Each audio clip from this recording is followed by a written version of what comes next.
What's going on, guys? Welcome back, and today I am going to be bringing you a video that I've kind of delayed for like almost a year. Last year I rewatched the entire Ninjago series with my friend. That is, of course, seasons 1 through 10, and he loved it.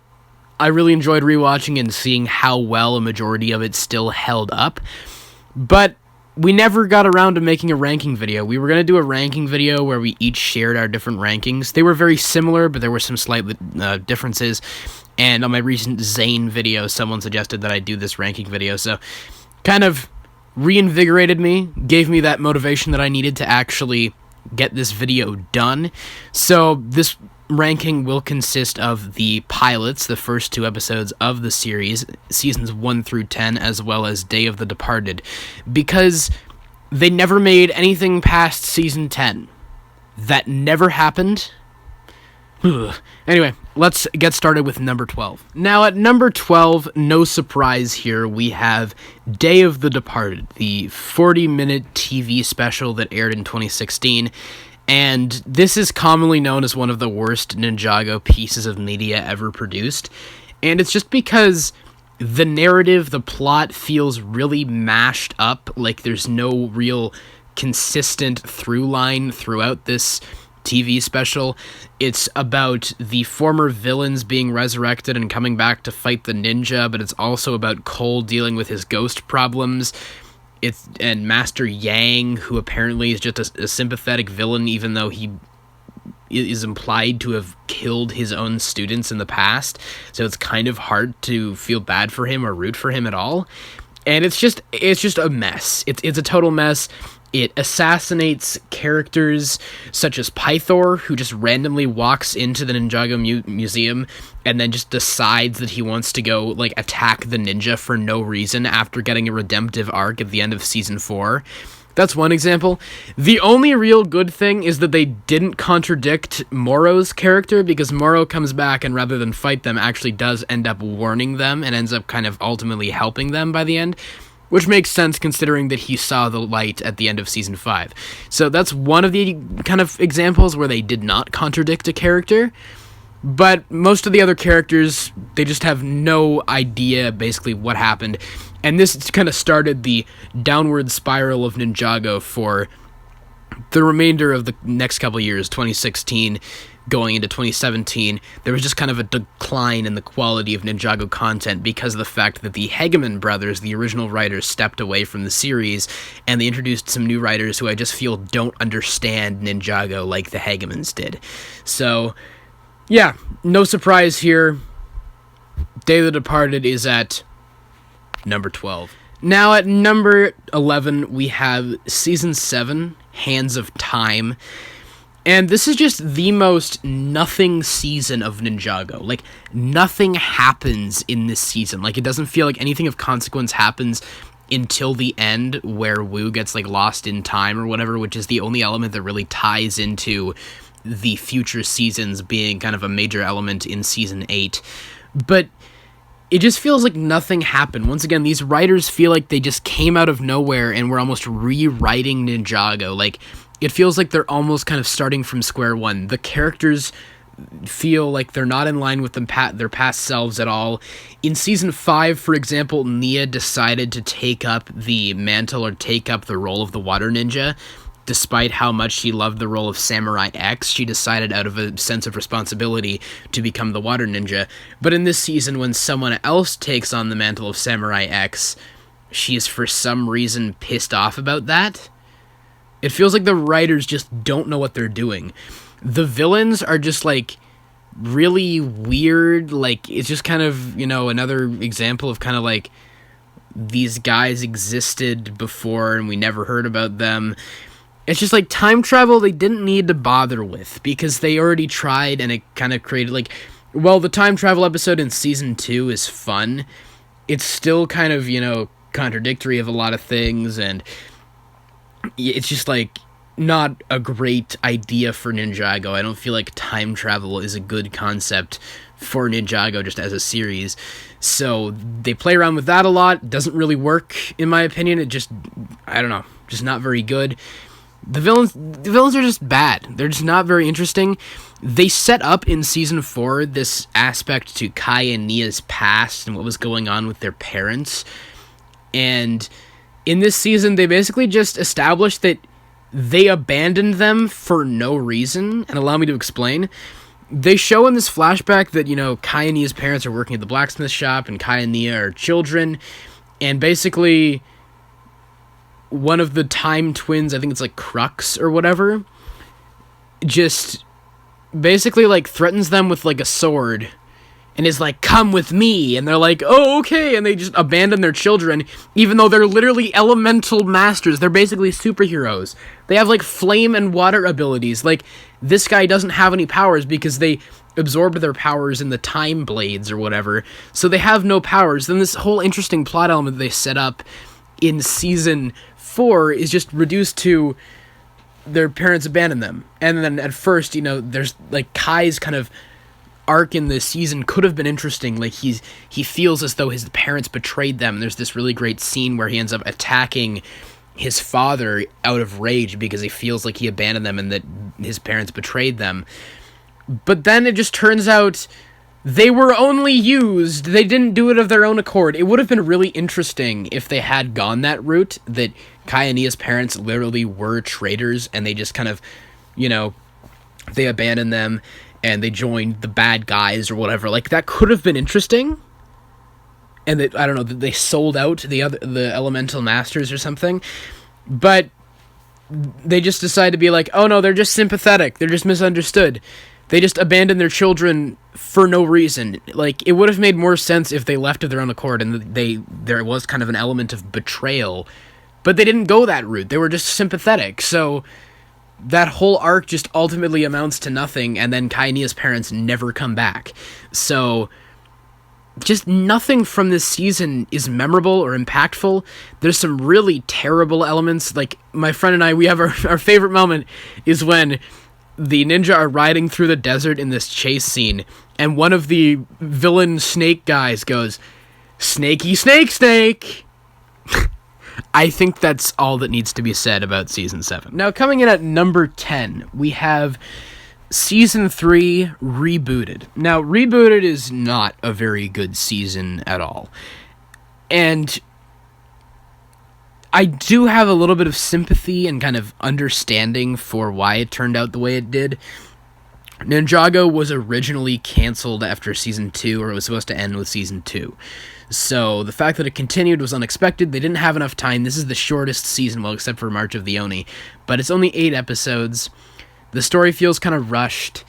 And, it just kind of undoes the development of a lot of former characters. Like Nia, a character who developed from being kind of the cliche damsel in distress character in the pilots, who ultimately evolved into being her own person and this very independent, powerful character in seasons 1 and 2, ends up just being the victim of a love triangle, and for some reason ends up being a damsel in distress again. There are countless moments throughout the season where Nia needs to be rescued by other characters, and rather than that being the other way around like it was in the first 2 seasons. So that just feels really lame that they just decided to do that.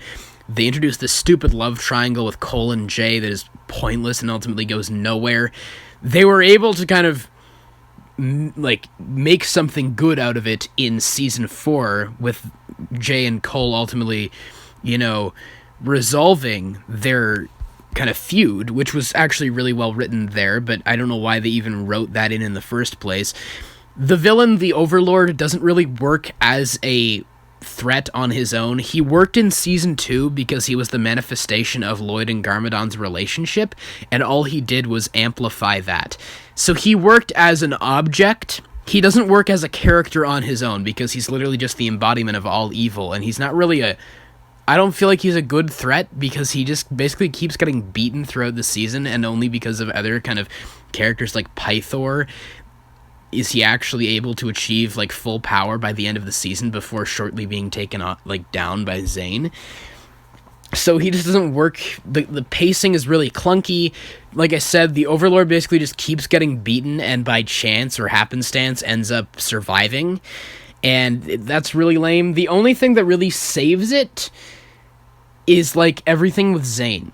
because Zane is really well written in the first 2 seasons, and the same goes for it here. The introduction of Pixel, characters like Cyrus Borg and stuff, like, that's great. Like, I love Zane and Pixel.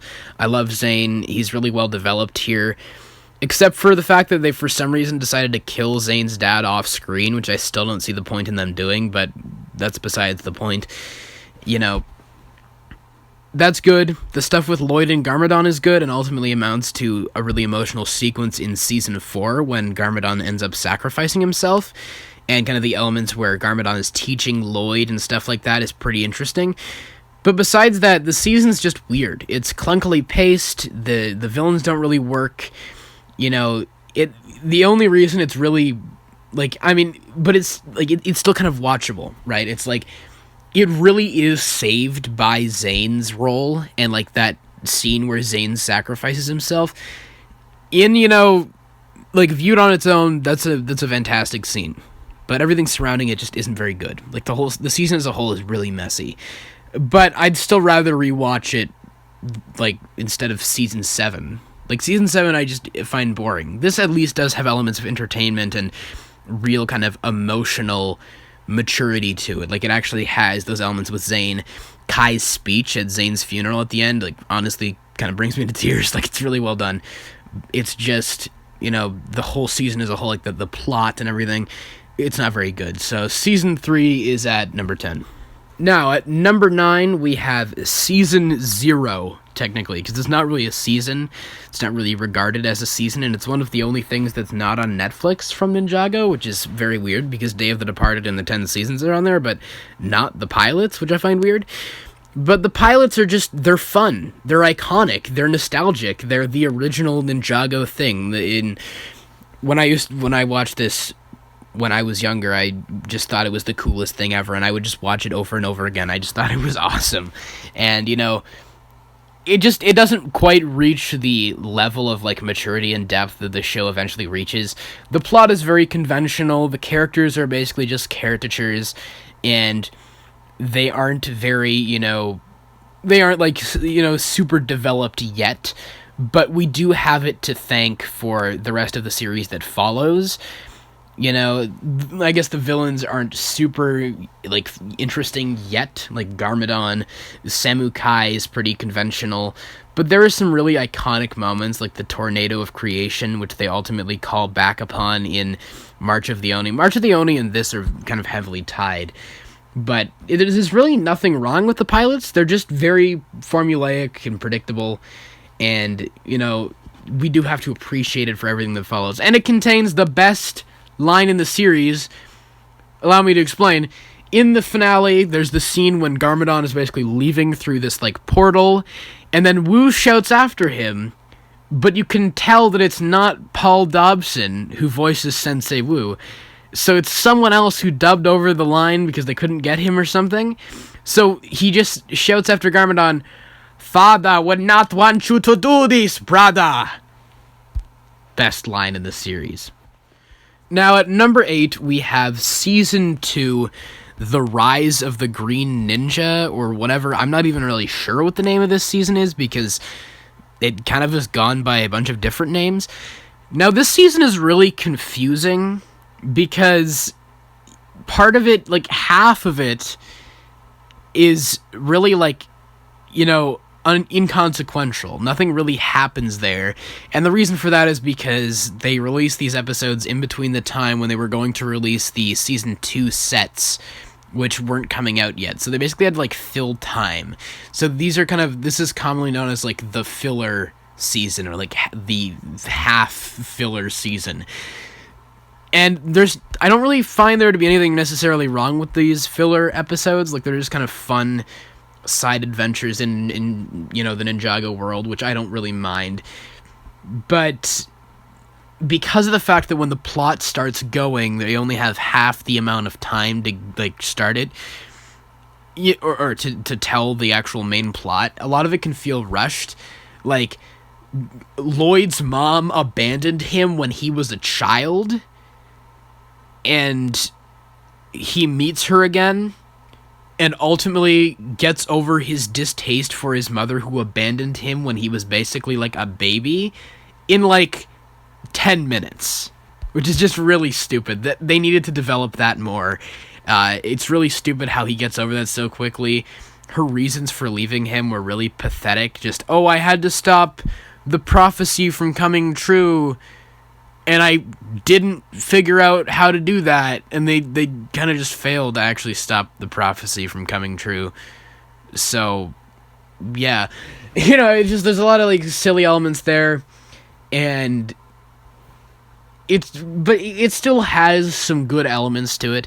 It has some pretty iconic moments, such as, the when Zane discovers that his father is still alive out in the ocean, and, like, that's a really good episode.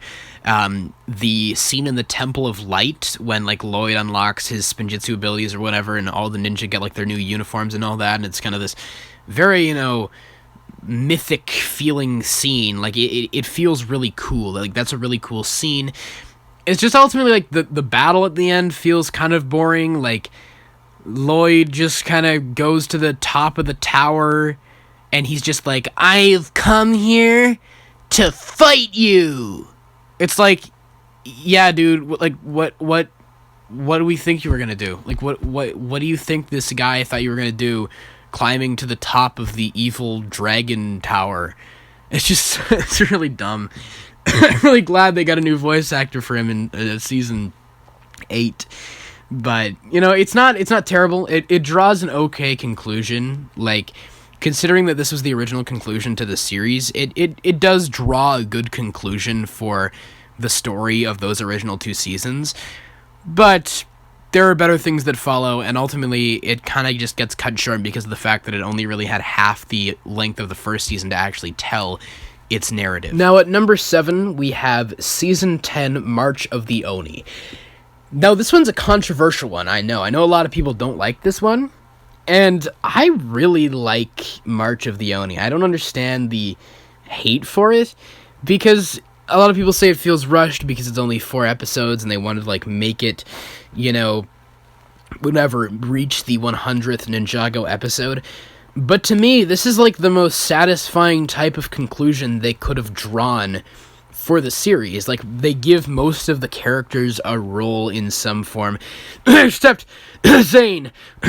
But still, most of the characters have a role. I love the exploration of Lloyd and Garmadon's relationship. The really, like, kind of deep exploration of Garmadon's character is really fascinating. And I like the conclusion and kind of the open-endedness of the way it is for Garmadon's character. I love that the way they draw it to a conclusion is the same way that the pilots were drawn to a conclusion with the Tornado of Creation. And people say it feels rushed, but I don't feel like it is, because it didn't really need a lot of setup because of the fact that Seasons 8, 9, and 10 are structured as a trilogy, so all the setup was there. Season 9 ends, the Oni are coming. Season 10, they come, and they just tell the story in, I feel, a perfectly legitimate amount of time, that being 4 20-minute episodes. In some countries, I believe it was released as a movie, so maybe that's why, but, like, I feel like it just works fine as a season on its own, too, and I think, it's a good conclusion to the series, and I'm happy with the way it ends, because it is the end of the series for me. They never made any more seasons after this. So, yeah, March of the Oni, really underrated. Don't get the hate for this one. Like I said, it's just really underrated. I don't get the hate for this one. I think it's perfectly legitimate, good ending to the series, and did not need any more setup than what it already had from the previous 2 seasons. Now at number 6, we have Season 1, Rise of the Snakes. Now this one's iconic. You gotta admit, this one's iconic. And it's great. It is what, I think proved to a lot of people that this series could tell a truly good and mature story. It has some of the best episodes. The Zane episode, TikTok, is fantastic. I don't think any more needs to be said about that.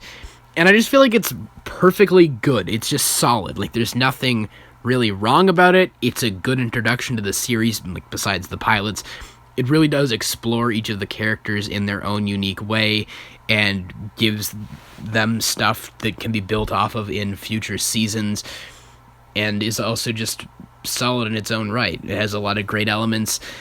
I think the Serpentine work fine as antagonists, and yeah, I just, season 1 is great. It's season 1. It's where it started.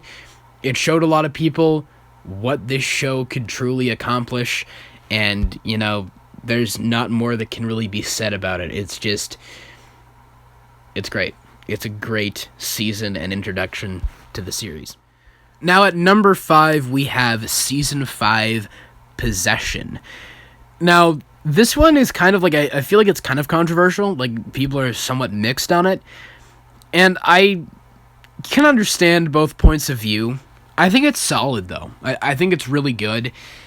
You know, it introduces some great new characters to the series that are, you know, reoccurring characters like Ronin, who's really interesting and is a fun new character that they introduce, as well as Moro, kind of the Ninjago's version of Tai Lung from Kung Fu Panda, who feels kind of betrayed by Sensei Wu. It gives a little bit more depth to Sensei Wu, which is good. Like, Sensei Wu's a great character, you know, he has a lot of great wisdom and quotes, but it's very rare that they actually develop characters like that, so it's cool that they give him some depth and that he ultimately has like a direct connection to this antagonist, unlike many of the previous ones. It has a lot of the key turning points in the series going forward, like Nia becoming the water ninja, and you know, it has a lot of like key turning points for the series going forward. Cole becoming a ghost, Nia becoming the water ninja. You know, just some and some very iconic moments, like Nia unlocking her true potential at the end, and the Chima cameo. Chima made a cameo in this season. Remember that in the finale? But yeah, it's just a solid season overall. It has a very kind of classic adventure style plot. I like a lot of elements. I don't love the the Cloud Kingdom plot element where it's like everything in Ninjago is being written and is predetermined. It's basically what Loki did to the MCU, the idea that everything's just predetermined. It's like, why should I care about anything that happens if it's already written? But they never call attention to that fact again in the future, so it's kind of just like, alright, that's fine. It doesn't bother me that much, but I'm glad they never went back to that. But it has kind of a classic adventure-style plot. It's fun. The tone is balanced very well. It has some pretty sad, emotional, dark elements, but, you know, there's some good humor, you know, in there as well. You know, it's a good season. It's balanced pretty well. It's just solid. That's all I can say about it. It's just a really solid, good season of Ninjago. You know, this is kind of the time period, you know, in there where it was like following season 3. People were a little bit down on it because season 3 kind of sucked. And then after that, it was just like 1, 2, 3. 3 just bangers of seasons just following it. And this is no exception. It's a really good season. Now at number 4, we have Season 4, Tournament of Elements. Now this one's great. You know, it's one that I think a lot of people like, and it's very, you know, classic. It is a much-needed breath of fresh air. It has a much different style plot than other seasons, because for most of it, it's not building to some kind of climax. From the beginning, the ninja are lured to this island, and there's some suspicion, but it's very unpredictable. The plot is different in the sense that you don't really know where it's going. Like, there's a really good twist in the penultimate episode, and, you know, you never really know where it's going. You don't really know who the main antagonist is, and it has a lot of great elements that add to the mythology of the show, kind of exploring the Serpentine War element and how, you know, the Elemental Masters and the Serpentine were ultimately not really that evil. They were just kind of blackmailed into fighting each other by Master Chen, right? So there's a lot of interesting elements there.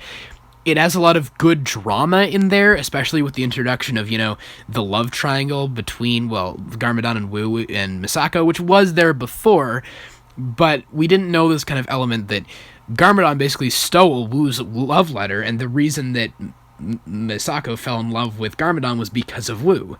So there's some good drama introduced there, and the villain is really good too, Chen, because he's kind of just this mastermind who basically pulls all these strings to have everyone just fight each other. You know, he knows what he's doing. He's very manipulative, and he's one of kind of the few true, like, master manipulators of the Ninjago series. There are very few like that, and he was a much different type of antagonist. And like I said, it's just a unique season. It has a really good conclusion with, all of the the elemental masters teaming together to stop Chen. Pythor even has like a redemptive arc, which is really funny, but actually works really well and is kind of poignant by the end of it. Just seeing him ride in to save the day on the back of a rat, little Pythor. I don't know, it's just cool. It's so bizarre that it worked so well, but it does, and I think a lot of people will agree with me that this is one of the best seasons of Ninjago. Now, at number 3, we have Season 6, Skybound. Now, this one, I think this one is another controversial one. A lot of people don't like it because of the way that it ends, and I know a lot of people love it. I'm on the love side of this one. I really like this one a lot, and it's because it's yet another one that does feel very different structure-wise. It starts off kind of slow. It's just the ninja, going through their daily lives. It's just kind of fun. And then you have the Nauticon introduced, and once again, more adding to the mythology of the series. And, but for once it feels like it really does focus in on one element, that being Jay and Nia's relationship. And it really does, establish them and set in stone the fact that they are two of the most well-developed characters in the series, because they basically get a majority of the screen time, because as the season progresses, the other characters slowly get picked off one by one until it's just them. And I think it's great. I think the story is really interesting. I think Nauticon is really interesting. He's kind of a sympathetic villain, but he's ultimately, corrupted by the power of wishes. There's kind of a cool irony element there. The person who, manipulates other people and grants wishes for other people and manipulates people in that way ultimately couldn't overcome the greed and selfishness that comes from, the ability of wishing for something, having whatever you want, having that ability at his own hands. I like that ironic element there, that the villain ultimately kind of became prey to the same thing that he did to other people. And I love the ending, too. I love the element that Nauticon almost beats them. He literally is the most powerful villain. People have pointed this out before, that there's no MacGuffin or way to just stop him in his tracks. There's only something that can stop him temporarily and basically stun him for them to be able to wish him away. There's very few ways to stop this character, and it's basically, dependent on the characters using their skills and wits. And a lot of people don't like that the season gets reversed. I understand that, but at the same time, the element that is most important of this season is that those two characters, Jay and Nia, and the story they go through, and they still retain memories from that whole experience. Whether or not the reason they contain memories makes any sense, it still works for me because they still remember this experience, and it was important for them. If Jay and Nia went through the experience of this season and just forgot about it, then I'd be a little bit pissed off, but they don't. So the people who the story of this season is the most important to still remember it, so it's not like it has zero consequences on the series going forward. And there are still people that seem like going forward in future seasons, there are points where it seems like characters do remember events from this season somehow in their subconscious, So it doesn't really bother me. I like the element that, love was ultimately what saved the day. The fact that Jay cared about Nia and that it's ultimately an accident is what saves them. Jay basically just says accidentally that he wishes none of this happened and then basically saves them, which I think is freaking cool. But yeah, it's a really great season. It feels the most cinematic. It feels like it's almost structured like a movie. All the events that happen, it feels like it has, first, second, third act, second act, low point, going into the third act. It does feel like it's structured like a movie almost, which is pretty cool. It's the most cinematic, I suppose. And, it's great. It has good drama. It has high stakes. It feels urgent. There's always a sense of urgency moving the plot along. And it's a great season. I love it. I know that a lot of people, have it as their favorite. For me, it doesn't quite reach the heights of the next two, but I still think it's fantastic. Now at number 2, we have Season 8, Sons of Garmadon. Oh man, Sons of Garmadon, man. That season is so good. This season is so good. It's, it contains my favorite scene of the show, which I made a video on last year so that you guys can go check that out if you want. But it's just, Oh man, it's just such a good season. It kind of revitalized the series after a good chunk of time where it was just like a bunch of bad things. Like I remember watching this with my friend last year, and we watched season 6, and we were like, okay, that was the best one so far. Then we watched Day of the Departed season 7, and we were both kind of like we suffered through those. And then I was like, just wait until we get to season 8, and then we did, and it's freaking awesome. It's just so fascinating, the way they tie in elements of, backstory and history to Ninjago. They add depth to characters and elements that were just kind of, one-dimensional, boring elements. Like the tea lady ends up having like a really prominent role in this and season 9, which is awesome.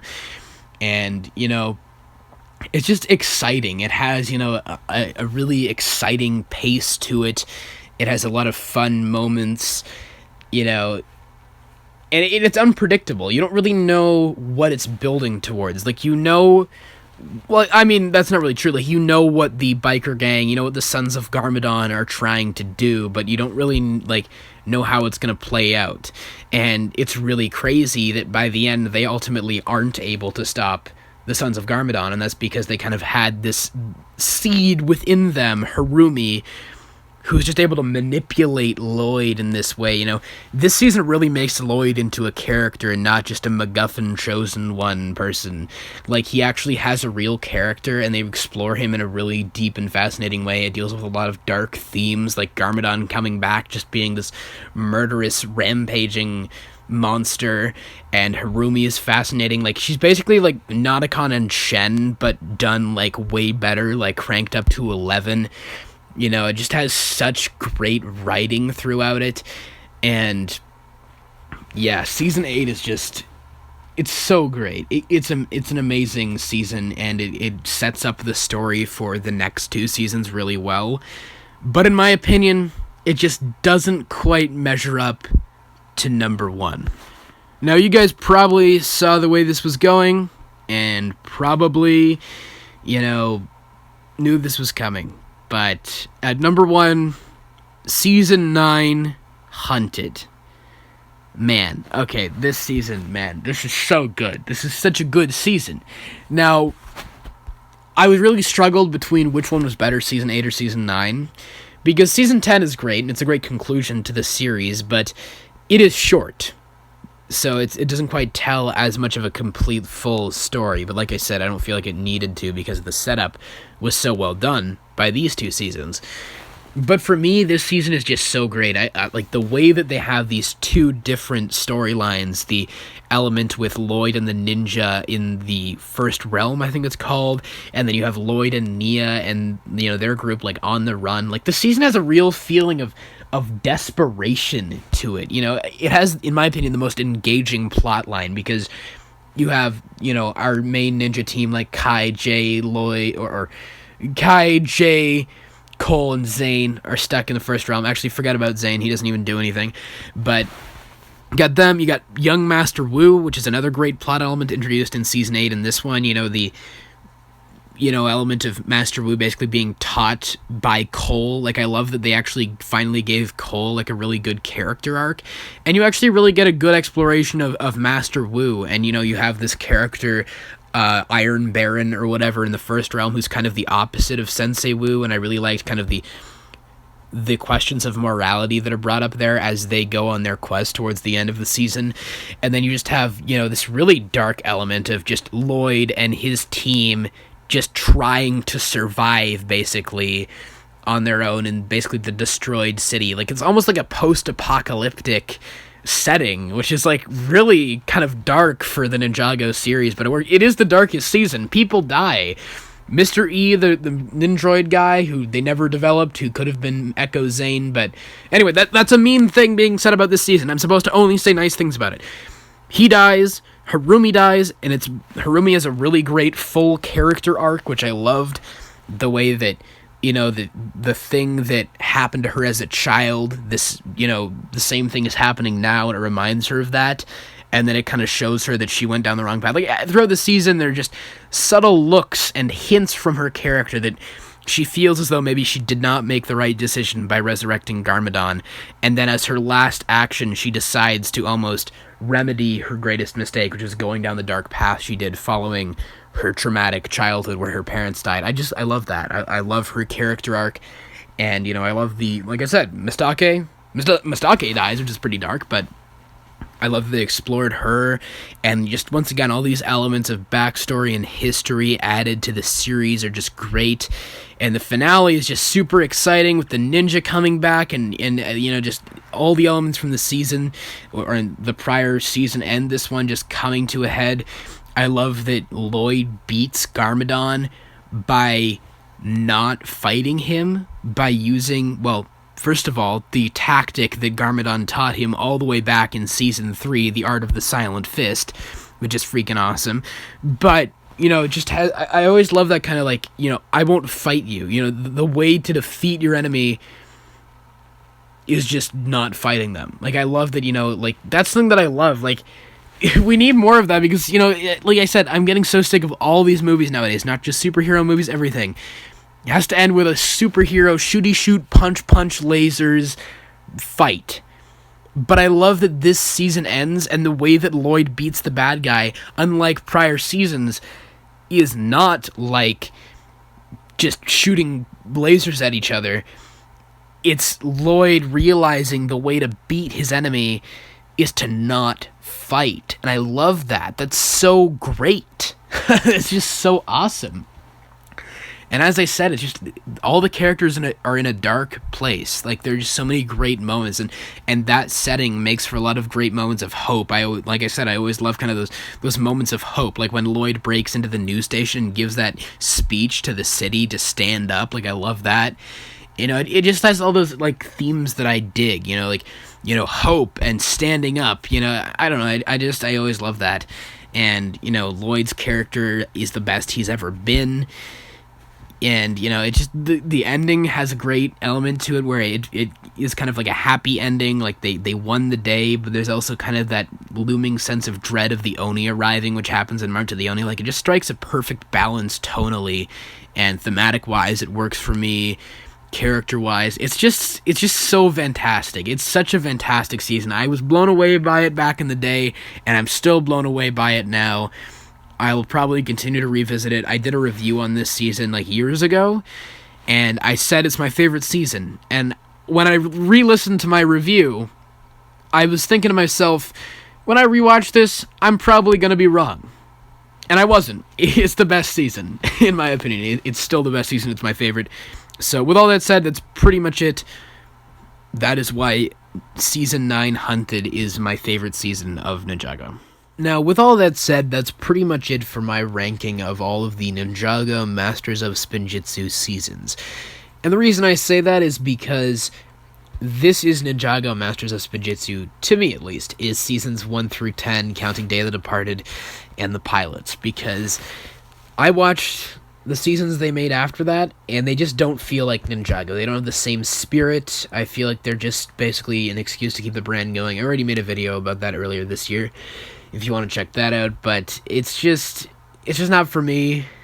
I don't think that these new seasons are very good, and for me, these seasons are what Ninjago is to me, and on Netflix, it is also considered a new show. The 11th, 12th, 13th, all the seasons past that point are considered a different show, just called Ninjago, not Masters of Spinjitzu, so for me, these seasons are the original series. The pilots are the beginning, season 10 is the end. I don't regard anything past that point as canon to me. That's just me. If you guys have your own ranking that you'd like to share it in the comments, please go ahead and do so. If you'd like to include all of the newer seasons, you can do that too, but yeah. You guys just please let me know all your thoughts in the comments below. How would you rank all of the Ninjago seasons? What do you think of my ranking? Once again, just please let me know all your thoughts in the comments below. And of course, as always, I hope you guys have a great day. Take care.